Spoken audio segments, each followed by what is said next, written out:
번역 사도신경으로 신앙 고백하겠습니다. 저는 전능하신 아버지 하나님 천지의 창조주를 믿습니다. 저는 그분의 유일하신 아들 우리 주 예수 그리스도를 믿습니다. 그분은 성령으로 잉태되어 동정녀 마리아에게서 나시고 본디오 빌라도에게 고난을 받아 십자가에 못 박혀 죽으시고 장사된 지 사흘 만에 죽은 자 가운데서 다시 살아나셨으며 하늘에 오르시어 전능하신 아버지 하나님 우편에 앉아 계시다가 거기로부터 살아있는 자와 죽은 자를 심판하러 오십니다. 저는 성령을 믿으며 거룩한 공교회와 성도의 교제와 죄를 용서받는 것과 몸의 부활과 영생을 믿습니다. 아멘. 거룩하신 하나님 아버지 감사합니다. 간밤에도 편히 쉬게 해주시고 새벽에 기도하는 자리에 불러주시니 감사합니다. 이 시간 저희들 마음 중심으로 주님을 경외하게 하여 주시옵소서. 예수님 이름으로 기도드리옵나이다. 아멘. 찬송가 89장입니다.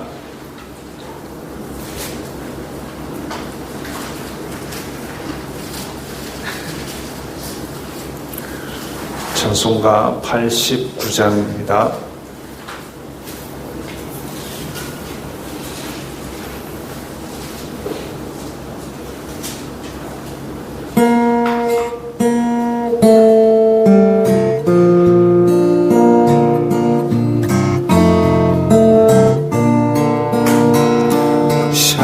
샤론의 꽃 예수 나의 마음에 거룩하고 아름답게 피소서. 내 생명이 참 사랑의 향기로 밤때마다 풍겨나게 하소서. 예수 샤론의 꽃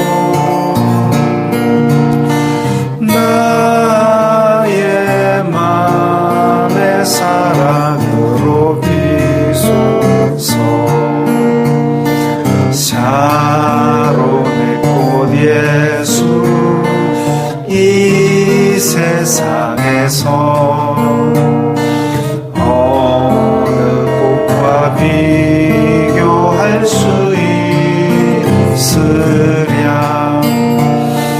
나의 삶의 한결같은 은혜와 사랑으로 가득하게 하소서. 예수 샤론의 꽃 나의 맘의 사랑으로 비소서. 샤론의 꽃 예수 모든 질병은 한이 없는 능력으로 고치사. 고통하며 근심하는 자에게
오늘 말씀은 예레미야 22장 20절부터 30절까지의 말씀입니다.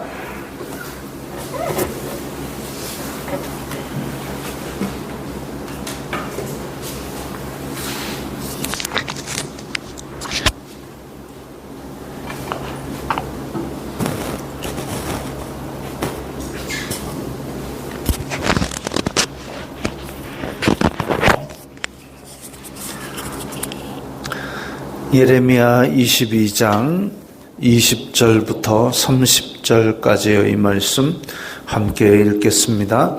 너는 레바논에 올라 외치며 바산에서 내 소리를 높이며 아바림에서 외치라. 이는 너를 사랑하는 자가 다 멸망하였음이라. 내가 평안할 때에 내가 내게 말하였으나 내 말이 나는 듣지 아니하리라 하였나니 내가 어려서부터 내 목소리를 청종하지 아니함이 내 습관이라. 내 목자들은 다 바람에 삼켜질 것이요 너를 사랑하는 자들은 사로잡혀 가리니 그때에 내가 반드시 내 모든 악 때문에 수치와 욕을 당하리라. 레바논에 살면서 백향목에 깃들이는 자여, 여인이 해산하는 고통 같은 고통이 내게 임할 때에 너의 가련함이 얼마나 심하랴. 여호와의 말씀이니라. 나의 삶으로 맹세하노니 유다 왕 여호야김의 아들 고니야가 나의 오른손의 인장 반지라 할지라도 내가 빼어 내 생명을 찾는 자의 손과 내가 두려워하는 자의 손 곧 바벨론의 왕 느부갓네살의 손과 갈대아인의 손에 줄 것이라. 내가 너와 너를 낳은 어머니를 너희가 나지 아니한 다른 지방으로 쫓아내리니 너희가 거기에서 죽으리라. 그들이 그들의 마음에 돌아오기를 사모하는 땅에 돌아오지 못하리라. 이 사람 고니야는 천하고 깨진 그릇이냐, 좋아하지 아니하는 그릇이냐. 어찌하여 그와 그의 자손이 쫓겨나서 알지 못하는 땅에 들어갔는고. 땅이여 땅이여 땅이여 여호와의 말을 들을지니라. 여호와께서 이와 같이 말씀하시니라. 너희는 이 사람이 자식이 없겠고 그의 평생 동안 형통하지 못할 자라 기록하라. 이는 그의 자손 중 형통하여 다윗의 왕위에 앉아 유다를 다스릴 사람이 다시는 없을 것임이라 하시니라. 아멘.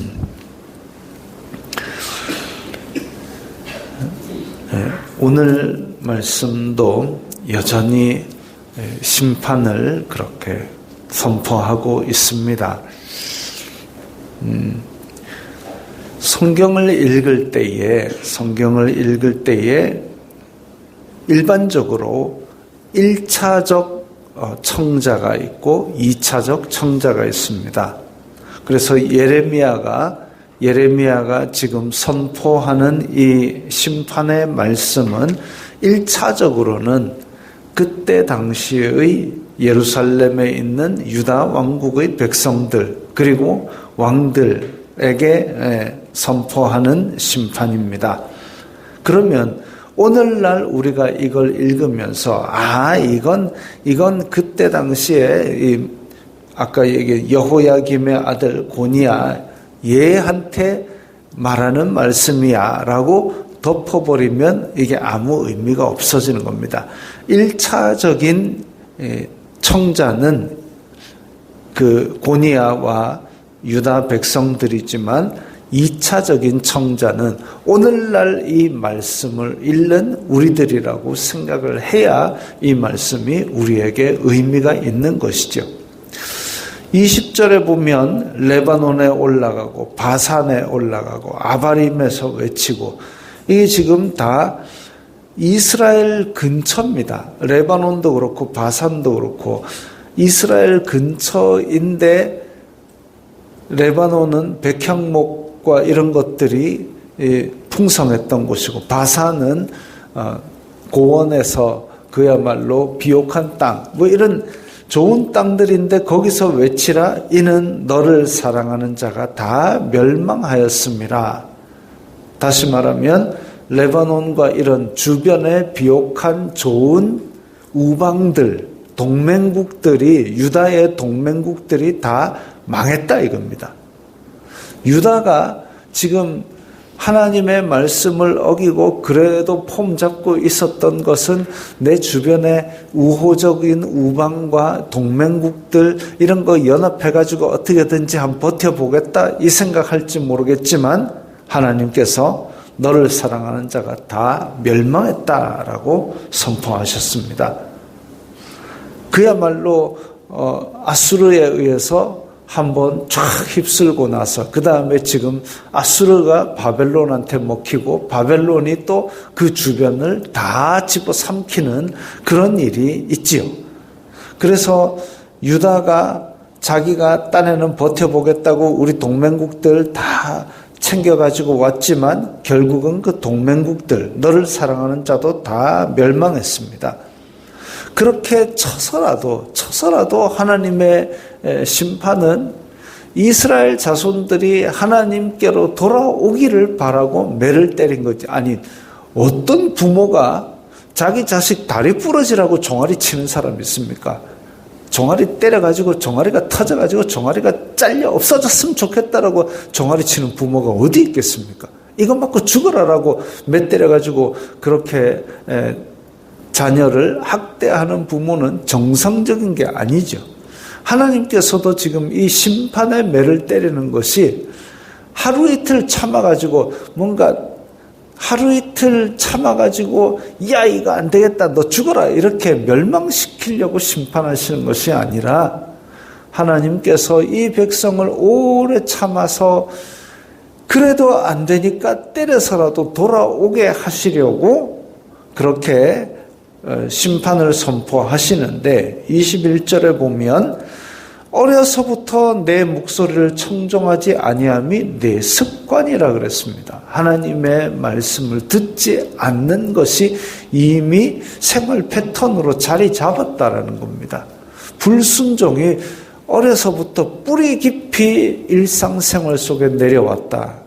얼마나 하나님의 입장에서는 실망스러운 백성입니까? 내 백성이라고 챙겨놓고 가장 약한 비리비리한 백성임에도 불구하고 그를 광야에서 훈련시켜가지고 먹이고 구름기둥 불기둥으로 인도하고 해가지고 그야말로 12군대를 만들어가지고 그렇게 가나안 땅 젖거꾸리 흐르는 땅을 줘놨더니 거기에서 멸망당한 백성들이 섬기던 우상 그대로 섬기고 하나님의 법을 다 갖다 버리고 어려서부터 그렇게 하나님의 목소리를 율법을 불순종하는 것을 일상생활로 삼아왔습니다.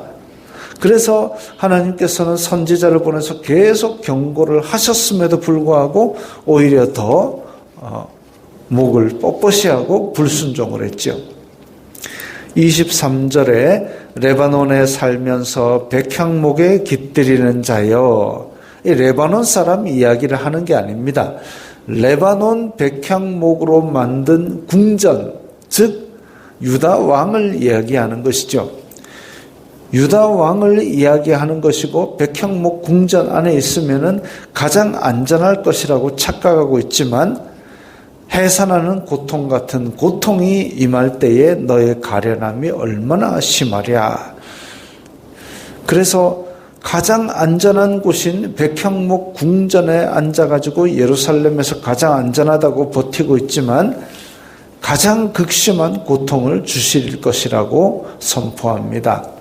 24절에 유다 왕 여호야김의 아들 고니야가 오른손 인장 반지라 할지라도 빼어서 갈대아인의 손에 준다 그랬습니다. 오른손 인장 반지다 이러면 우리나라로 치면 왕의 인감 도장 같은 겁니다. 그래서 반지에 있는 이 인장이 그래서 어디에 공문 같은 데다가 반지로 꼭 찍으면은 그게 왕의 권력의 효력을 나타내는 그런 반지인데, 그렇게 귀한 반지라도 빼가지고 바벨론 왕에게 넘기겠다라고 하는 것이죠. 유다 왕 여호야김의 아들 고니야는 우리 난외주에 보면 여고냐 또는 여호야긴 이랬습니다. 이 남유다 왕국의 마지막 왕조는 희한하게 돌아갑니다.